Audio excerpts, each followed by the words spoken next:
Welcome to the Italian Wine Podcast. This episode has been brought to you by the Wine2Wine Business Forum 2022. This year will mark the 9th edition of the forum to be held on November 7th and 8th of 2022 in Verona, Italy. This year will be an exclusively in-person edition. The main theme of the event will be all-round wine communication. Tickets are on sale now, so for more information, please visit us at wine2wine.net.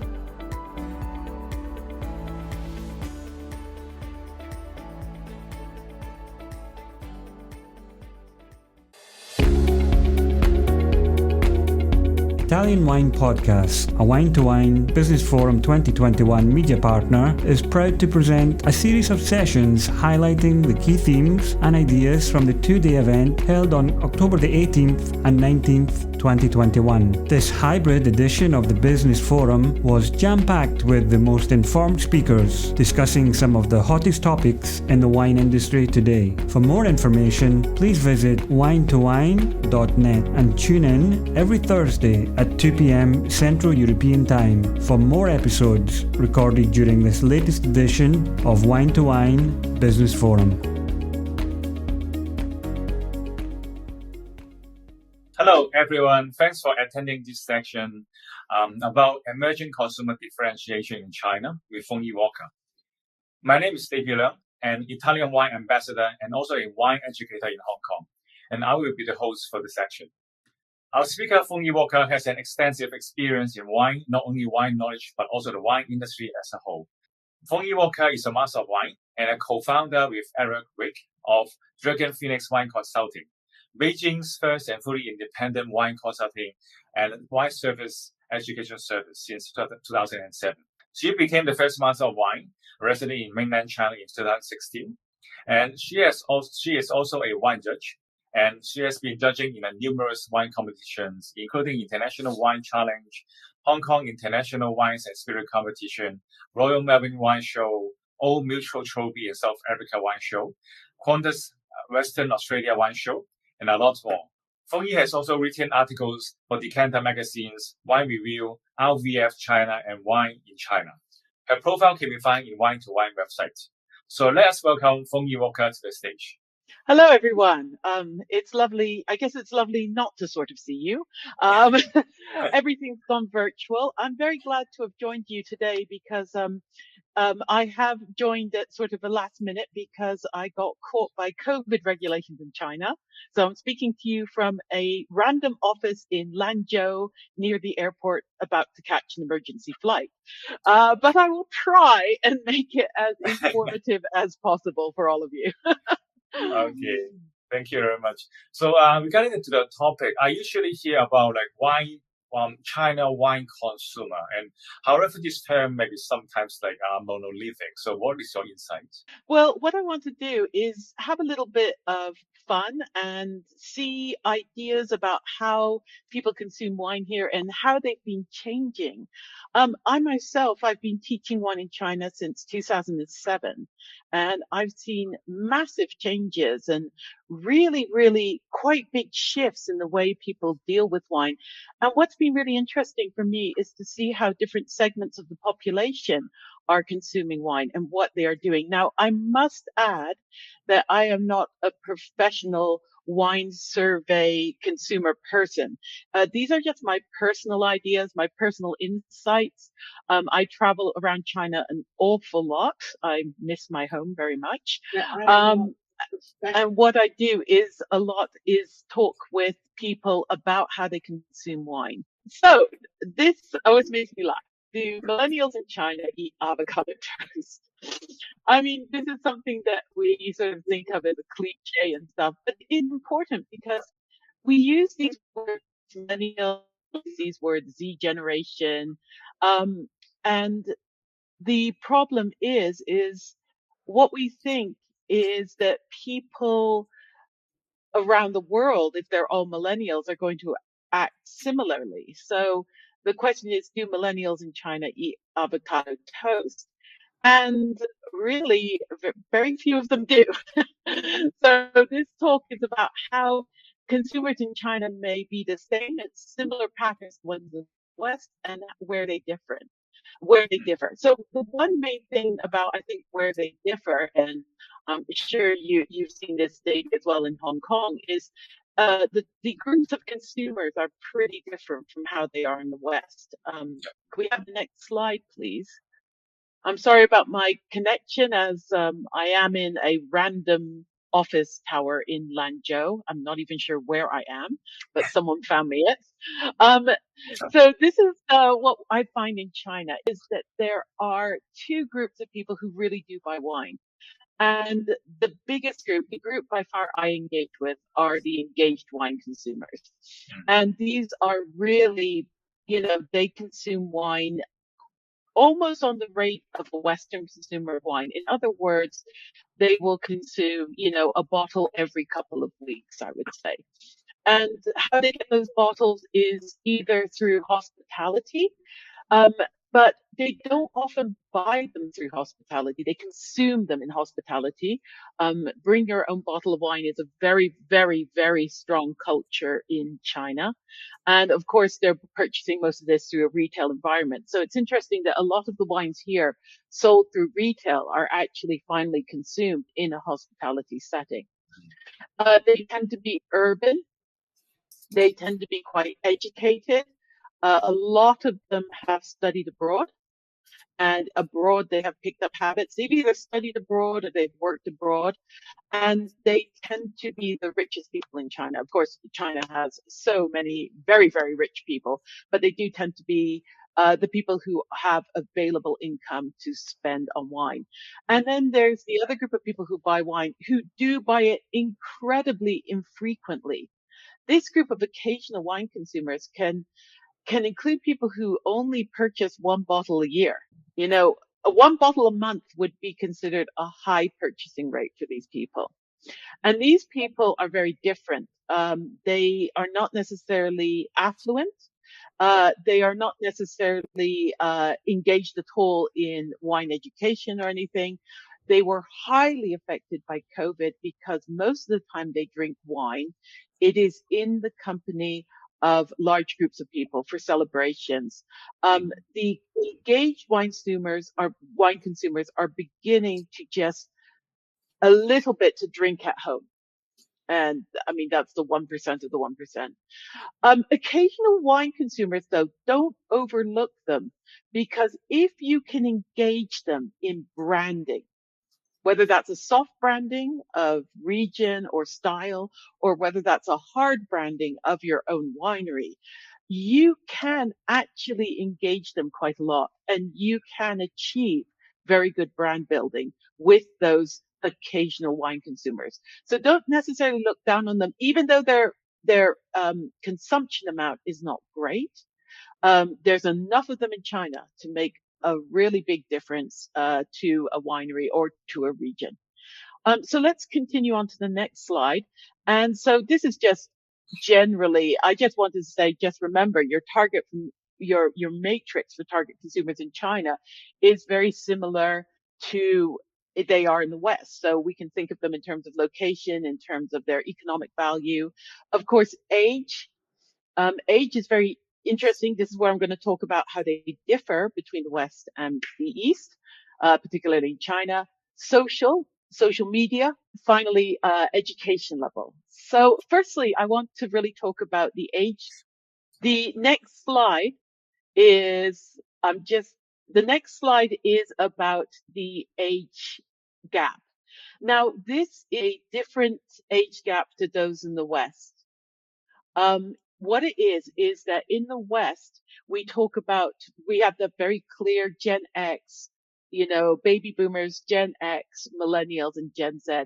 I would say that the gap in China occurs a lot faster, particularly in the last 30 years. So what we have in China, instead of having Generation X, we have the post-70s generation. Now, you've got to remember that this generation grew up going to primary school with the shadow of the Cultural Revolution, with the fact that China was a very poor country, rationing of grain, oil, and other essential, nutrients, was ongoing until they were of an age, where they realized it, until the 80s. So they grew up in a a totally different background. This is not like the baby boomers versus Gen X. The standard of living between baby boomers and Gen X is not great. The standard of living between a post 70 kid and a post 80 person is absolutely huge. The post 80s grow up with no memory of that really non-affluent, non-consumer culture. And what's happened is after the 80s, and particularly for the post 90s, the consumer culture rapid intake really affects the way that these people react to things. Essentially, anyone in China who's a post 70s generation has had to learn in a quite old age how to be a consumer. And that really affects the way you consume and look at brands. Whereas someone who's a post 95 and a post Leung, 00, post 2000s, they have grown up knowing what advertising is. And if you grow up being surrounded by advertising, the way that you react to brand building is very different from someone who grew up with absolutely no advertising around them until they were 15, 16 years old. So this is a really crucial thing to remember, that you've got a much faster turnover because the 5-year gaps in China have produced a very different growing up environment for people. And the other thing is that it's a very different dynamic between older and younger generations. You know, the baby boomers made their name as a rebellion generation, but in China, there really has been no rebellion generation. People keep on thinking that perhaps the 05s afterwards, the 2005 afterwards might be that, but I really don't see that happening, because for that generation, their education, their thought has been so controlled that it's actually very difficult to imagine them rebelling. So in China, there's never been that generation gap where you turn around and you say to the older generation, no, you suck, your values suck. You haven't got that ethos of people doing that. And that's important to remember if you want to engage younger consumers, that you don't necessarily want to feed into this message of this ain't my grandma's Riesling or something like that, because there is no connection with that. Anyways, let's continue with the young people. So let's, if we could go on with the other post, particularly the young consumers, because the young consumers is where you really see this engaged group of wine consumers. Very much the engaged wine consumers are generally late 80s, I would say 85 afterwards, 90 afterwards, and post 95s. Now, interesting in the West, a lot of winery people almost overlook these people because even though they drive trends like millennial avocado toast, they don't actually purchase like maybe premium wine. This is where it's very different in China. These kids, well, if that shows my age, doesn't it, calling them kids? I shouldn't call them kids. These younger, vibrant people in the prime of their life they have purchasing power beyond what millennials and Gen Zs have in the West. In fact, almost 80% of luxury purchasing is done by this group. If you are 95 or post 90 or post 95 kid, you know what it is to be a consumer. You want to consume. And that's why 80% of luxury purchasing is by this group. They are really the group to understand it. They are the group that travel. They're the group that are exploring. And why? Because they get money from the people who are 60s and 70s who save the money. Those people save the money so that their younger kids can spend the money. Why? Because in Asian culture, whatever money your parents have is your money. So which is very nice. It flows down very much more directly. So if you are in a luxury wine group, this really for you is a key target market to engage with. So don't forget that. Don't think because they are young that you can't engage with it. So let's look and see what kind of ecosystems exist that you can engage with these younger people who have lots of money and are obviously spending it. So if we can go to the next slide, you have to understand, if you want to build your brand, be it soft brand or hard brand in China with wine, you have to understand that our internet ecosystem is very different from the West. First of all, you guys use email. That's just weird. I'm sorry. I don't know a single Chinese person who communicates by email. I don't know, Davy, do you? Sometimes. They'd have to be really old and out of it, I think. Nobody communicates by email. Forget all email marketing, all email communication. There is no point to it in China. The ecosystem is phone and it's WeChat. Your main way of dealing with engaging with consumers is the ecosystem is WeChat and not websites. And oh, God forbid, if your website looks bad on a mobile phone, forget it. You're done. Nobody who is an engaged wine consumer will waste their time looking at a website that is not engineered to be viewed on a mobile phone, because people in China do not look at websites on computers. Okay. The other thing you have to realize is people here communicate by QR codes. The more QR codes you can do, the happier people are. So if the QR code links to a mobile friendly site or a WeChat public account, that's how you're going to engage people, not by any other means, really. And you've got to realize that this works into the purchasing ecosystem. We used to, when we teach a class, the students love the wines we show. They immediately say, hey, where can we buy these? I really want to buy some. Because I'm old, I used to put like website information on our wine info. Absolutely useless. In the last 2 years, we've switched there. We put up on our slide a picture of the wine, the information. All we do is pick up a QR code. And out comes the phone in the middle of the class. They scan. I have had students order 2 cases of wine just from the QR code. In fact, sometimes I'm tempted not even to put a picture of the wine. I would just put a giant QR code up there.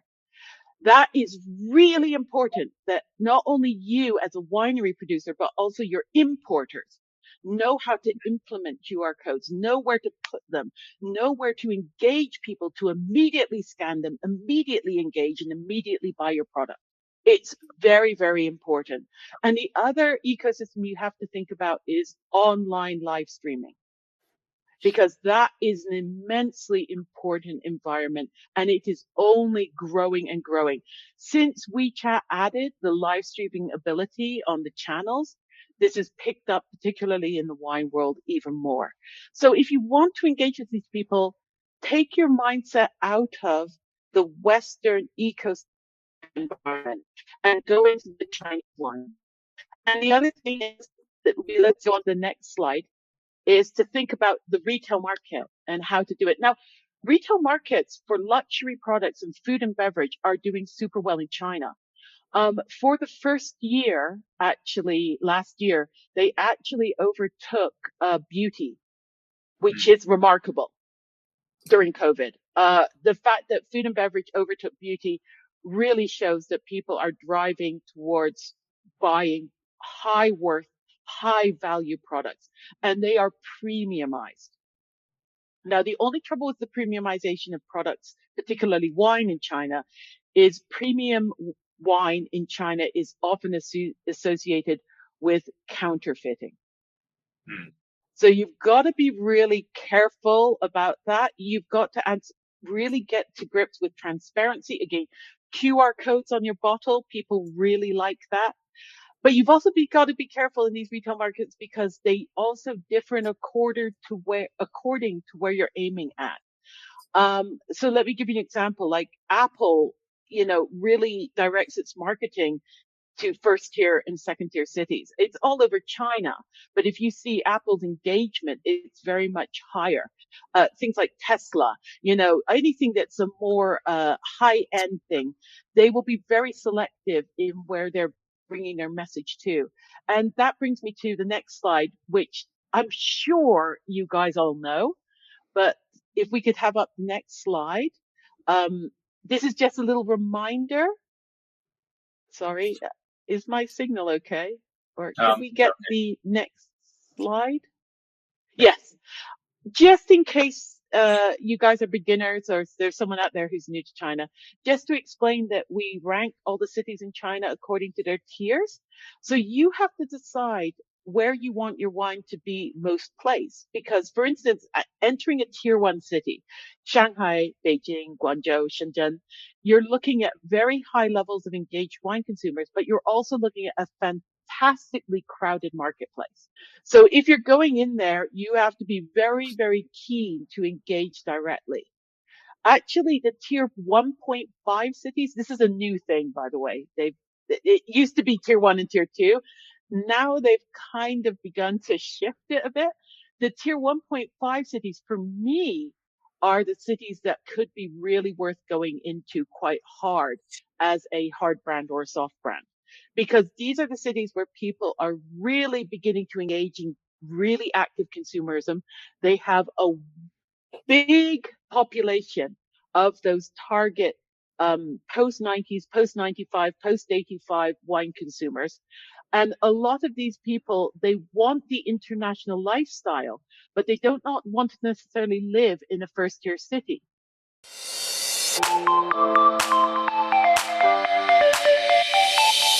Are you enjoying this podcast? There is so much more high-quality wine content available from Mama Jumbo Shrimp. Check out our new wine study maps, our books on Italian wine, including Italian Wine Unplugged, The Jumbo Shrimp Guide to Italian Wine, Sangiovese Lambrusco and Other Stories, and much, much more on our website, mamajumboshrimp.com.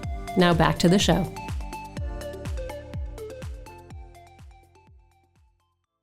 It's very expensive to live in a first-tier city. The jobs are hard to get. It's almost impossible to buy a house. And in China, if you can't buy a house, you can't get on with life. You can't get married. You can't start a family. So I would always recommend to people researching the 1.5 tier cities. These are cities that generally have Starbucks. I always break cities into China into what they have. So tier 1 will have all the luxury brands. Tier 2 will have a lot of the luxury brands. It might have a Tesla outlet. It will have definitely Starbucks. It might even have other international coffee shops. Tier 2 will also have Starbucks, but it will also be a lot more of the McDonald's or the KFCs. When you get down to tier 3, you might find a McDonald's, but it might be hard. You might find a Kentucky Fried Chicken, but it might be hard. And then tier 4 or 5, I've just been spending the last few days in tier 4 and 5 cities. And believe me, you can't even get ice cubes. So, so you got to do that. Now, next slide, please, because I want to talk about how you localize here. There are 2 schools of localization in China. Do you localize the product or do you localize the service? Now, examples of localizing products are things like KFC. Kentucky Fried Chicken in China is so much better than it is everywhere else in the world because they localize really well. They have possibly the best. They do things like cumin spicy fried chicken carcass. Totally unsellable in America. Volkswagen produces cars made for it. Starbucks, I've put a little picture there. Starbucks has brought out an entire range of drinks because they've realized that most people in China don't actually like to drink coffee. But you have to be very careful when you start thinking about wine as a localized product. And I would not agree with doing that. I would say the trouble with wine is you can't localize it to China. Don't start putting Chinese stuff on the label or making it to Chinese taste or any of that, because why do people consume wine here in China? It is the sense of otherness. It's the sense of sophistication. It's the sense of engaging a bit with international culture. And if you start to localize a product like that, you end up in huge problems. And I'm going to give you an example of that cruise ship you can see the picture of. That is the Norwegian cruise line, and they spent a lot of money launching a new cruise ship called Joy. And Joy was completely China-fied. It was a cruise ship based to sail out of China, and they were offering mahjong tables and Chinese restaurants and all the comforts of home and a tea ceremony place. It was an utter failure because what they failed to realize is that the demographic of engaged travelers who wanted the cruise ship experience wanted it because they wanted English high tea. They wanted Italian restaurants. They wanted a sense that they were going away from China and being sophisticated. So that's why I would say be very careful about localizing product. I would localize service. And that's my next slide. Localizing service in China means engaging with the environment, the ecosystem I told you about. It means you have to really understand how to build traffic on WeChat. WeChat groups are a key to building your presence. It's building your presence through live streaming. You have to know who's active in the live streaming marketing. And if you are looking to build a big brand, don't do it with wine KOLs. Wine KOLs in China only affect like these little people, these little tiny. You need to engage with lifestyle people, fashion people, luxury people, beauty products people, makeup people. And this is where you can really consider something that works in China offline. And this is a really vital thing to engage Chinese consumers, and particularly that post 85, 1995 generation are really, really into it. So I'm going to end this little talk with a case study, which I think might interest you as an example of how to build co-branding. Oh, you're amazing. You changed the slide before, like we're psychic between here, China and Italy. Way to go in China for large wine labels. Of course, with smaller wine labels, it's hard. It might be possible too for a consortio, for trade bodies to do this. But co-branding in China is great because it brings together those occasional wine consumers who do purchase a lot because they're in large numbers, but they're a bit confused by the world of wine. So if you can bring in those occasional wine consumers, you've got a really nice big market for your wine. But the trouble is that those people are never going to watch a wine thing, or they're never going to get engaged in a heavily wine-based activity. So you need to co-brand with something that creates excitement about your brand, leading them through from another industry. So, for instance, let me give you an example. This is Yellowtail Moscato. So their demographic, their target demographic is definitely the 90s, the post-90s, the post-95s, people who are urban, but not necessarily first-tier cities. They're looking more for those tier 1.5, the tier 2s, the people who are kind of left out of the first-tier cities. But these people really want to enjoy their life. They have close networks with friends. Their friends' relationship is almost more important to them than their family relationship. And what do you do with friends? You have to go out.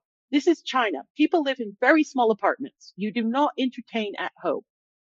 And what do you eat when you go out? The most popular thing to choose for this generation is hot pot, fondue, where you dip things into a big pot and you talk with people and you, Chinese, we say, da chu da he. You eat big and you drink big. And so what they did is Yellowtail Moscato entered, and hot pot is spicy. So they chose this product, which is sweet, and they partnered it with a very big hot pot restaurant. And they did Moscato and hot pot in the restaurant, offline promotion, but they linked it with the online promotion of their Douyin, which is TikTok in China. So they have the hot pot restaurant has a very active TikTok account where people like, hey, I'm eating hot pot. And they did a campaign showing the Yellowtail Moscato with the hot pot. And they also have an online store where people can order the hot pot so you can get it delivered to your office. So if everyone's working like hard overtime, oh my God, we have to have dinner. Why don't we just order a portable hot pot with a little stove and, have a fun occasion and still get on with our overtime? So they did this where if you did that, you could get some wine. And so did you see how the online, the offline sort of comes together? And they managed to increase this Moscato series by 7,000% in sales over that period, which just shows you how successful a co-branding thing can be. So there's a little example. Anyways, the next slide has my contact details or our website if you want to. And of course, I've got my QR codes, which you are free to scan. Anyways, I do believe I've timed it okay. It's Yep. I spoke for half an hour. I hope it's not. Excellent. Very good insights in the Chinese wine market. So there are some questions in the Q&A. So the first one being, how is the brand switching or loyalty amongst the younger segments? Brand loyalty can be strong, but unfortunately in China, brand loyalty or brand switching can react very quickly if the brand is perceived to do something that's anti-Chinese. So this is something to be very careful of. You can build brand and they will have brand loyalty. And the classic example of this is Dolce & Gabbana. Because Dolce & Gabbana had huge brand loyalty. A few years ago, I brought some students to some outlet stores in the UK, and they made a beeline for Dolce & Gabbana. They were like, this brand is great. We love it. Love the design. We love the image. And then Dolce & Gabbana, unfortunately, ran some online content which was perceived, and I think rightly so, to be quite racist and a little bit sort of anti-Chinese. And the reaction was huge. Okay. To the point where people were wanting to burn the brand. So I think brand loyalty can be quite good, but when you enter into anything political or any notion, and you can even get into problems with, calling Taiwan, Taiwan and Hong Kong, all of those little things, you have to be very, very careful on your website, on your materials, in order not to produce backlash. Because there's one thing that the younger generation do. They have very strong reaction times and very immediate reaction times. Okay, thank you. And another question is about what are the main decision-making factors for online wine consumers in China, and how important are taste preferences? I love people asking about taste preferences in China. Okay, first of all, when you ask that question, you have to be very clear. Are you asking about engaged wine consumers, or are you asking about occasional wine drinkers? I would say, actually, for both of them, taste preference is one of the lowest decision makers. Taste preference only matters when you are drinking wine. Most of the occasion for them buying wine is not necessarily for themselves. They're buying wine for the occasion. And so what is the real important driver for wine purchasing decisions is, number one, is occasion. Yep. Are you buying this wine when you're already drunk at karaoke with all your fellow office workers? Are you buying this wine because you're getting it for your grandparents when you're returning home for New Year's? Are you buying this wine because there is an important business dinner and you need to source the wine to purchase it to give enough toast during the business dinner? All of those, the decision-making elements come from the occasion, and they are very much driven by reputation. They're driven by how much prestige will this wine give you. In increasing importance. So, drunken karaoke night, not that important. Your workers, your fellow workers are not going to be that much, but you might go for a well-known area. It says something if you go, oh, I'm going to buy a Bordeaux, because that's a little bit viewed as a little bit, oh, I know a wine region. As you go further up the scale to buying the wine for maybe the company dinner or for a company occasion or for the boss, that it's getting so important. And for these, taste is irrelevant. Most of the time, people buying these wines will not know what they taste like. Mm. So if you need to do taste preference, if you're going to market for taste preference, you have to be really clear on who you're targeting and what occasion. And you also would really benefit from co-branding, because co-branding allows you to bring in consumers to taste your wine, to then like it, and then associate it with the other project. And that's why the hot pot one works so well, because hot pot is spicy for people. And when they market it with Moscato, oh my God. And in Chinese, we say jiela. It makes you able to get rid of the spicy flavor. And in that case, the taste preference worked. It segued it worked seamlessly with the co-branding opportunity that the wine offered. So you got to be really careful to balance these. Okay, so what about like other very expensive internationally recognized Grand Crus? How do people see about like those expensive brands? Well, they're viewed in very high prestige. I mean, the joke that I always make is if you wanted to create the best wine that suited most people's taste preferences and had the prestige value, then Lafite would make a Moscato. That, I would like to you know, taste that. a Moscato de Lafite would be, a fantastic product for China, but it doesn't exist. The only thing with the prestige brands is that they are great because they suit the main purchase driving factor, which is it gives you face, it gives you reputation, it gives you a little bit of prestige. Taste preferences there really very rarely come into it. And actually, it's very interesting because authenticity is important, but in a way, it also, people don't get that worked up about it. So for instance, I've been at occasions where I've known that the Penfolds 707 is not correct. And it's a very difficult thing to speak up on in China because honestly, most people there, I don't think would notice. And if you mention it, then you're causing the person who brought it or provided it to lose face. So you're destroying the social harmony of the occasion. So, it's very difficult. I've just been in Gansu. I still am in Gansu. Hope I can leave.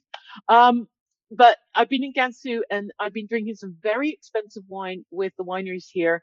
And these are wine people and they're not tasting the wine. They're knocking it back. I mean, keep in mind, these are 5th tier cities, 4th tier cities. So we're a long way off. Okay, so we've got another 2 questions coming up. So how does the online platform affect the consumer behavior? For example, the JD and other online buying platforms. I think that buying platforms, I think that if you've got JD or JD buying platform, of course, that increases the trustworthiness for a lot of people. So a lot of wine consumers I know will choose deliberately to buy their wine off of JD rather than Tmall, Taobao, because it's viewed to be more authentic, especially when you buy it from the JD recognized platforms. It's viewed as a more trustworthy platform. Having said that, you can get the same engagement rate and the same trustworthiness if you list your product on a Taobao store that is viewed as trustworthy as well. So I give you an example. A student of mine, Miss Yuan, runs a very successful Taobao store.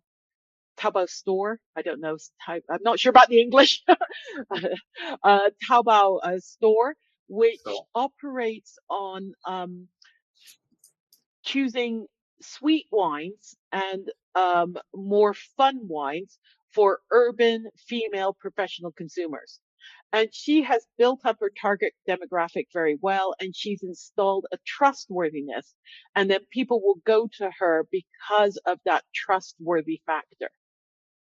So I think online platforming affects consumer behavior in that it drives people to certain platforms, to certain purchasing outlets by rating their trustworthiness.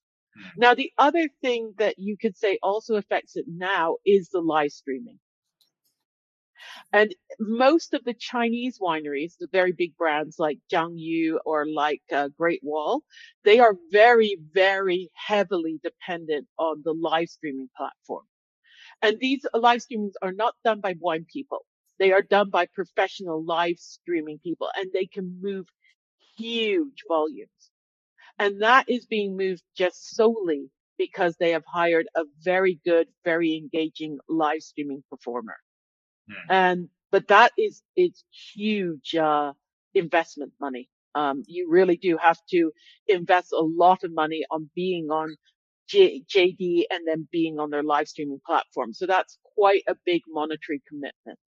So a smaller wine brand would be much better if they were looking at online sales to make sure that their importer works with trustworthy, high rated, you want the Tmall stores, which have the Taobao stores, which have like the crowns on them showing that they have been well rated by consumers.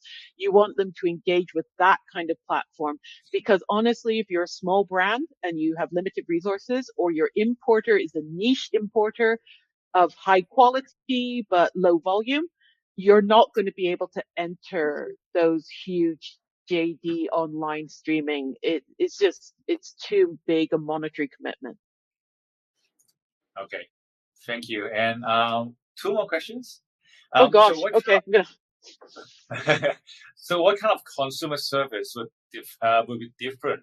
Will be for different demographic consumer that they are required in different cities? I mean, for me, that's almost beyond my remit because that's getting into things where different tier cities are something that I would really love to engage with more. But most of our clients, most of our students, nearly all of them are tier 1 and tier 1.5. Yeah. So these people are very clear for me. They tend to be more educated, more involved. They don't tend to buy wine from live streaming. Mm-hmm. They will tend to buy wine more from trusted recommendation of word of mouth. Okay. And this is where I have this thing in China where for first and tier 0.1 cities, especially for tier 1.5 cities, those middle cities, one of your biggest friends are consumer online leaders. And those are people who are not in the trade. They are not engaged in the wine trade. However, they tend to be wealthy individuals with large social networks who are viewed as by their group of social network people as people who know a bit more, people who are trustworthy.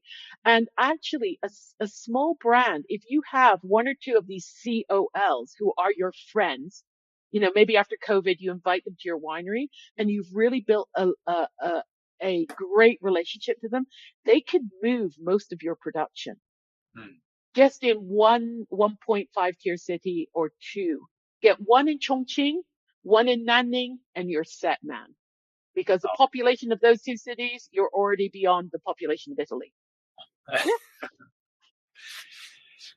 Okay, so I think time is up, and thank you very much, Fongyee, for the insights in the topic. And I hope all the listeners, all the audience can get something back home. There are so many great examples in the discussion. So also for myself, I learned a lot, and especially I was studying in China, and I didn't know about like the QR code and the online type of thing. Yeah, so Yeah. That was amazing for me. Thank you very much. I hope you enjoyed it. And thank you for giving me the chance to speak English. I haven't spoken English for like 3 days. I'm so happy. Okay. Okay. Safe flight back to. Thank you. Okay. Bye, everyone. Okay. Thank you very much. Thank you very much, everyone. Bye-bye. Bye.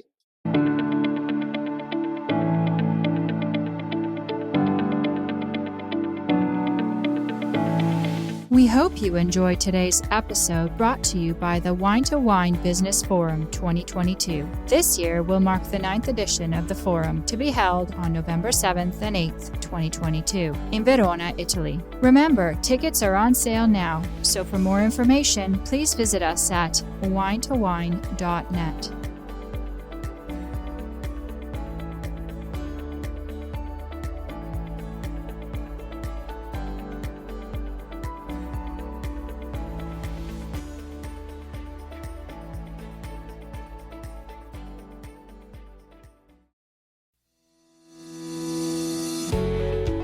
Guys, I'm Joy Livingston, and I am the producer of the Italian Wine Podcast. Thank you for listening. We are the only wine podcast that has been doing a daily show since the pandemic began. This is a labor of love, and we are committed to bringing you free content every day. Of course, this takes time and effort, not to mention the cost of equipment, production, and editing. We would be grateful for your donations, suggestions, requests, and ideas. For more information on how to get in touch, go to italianwinepodcast.com.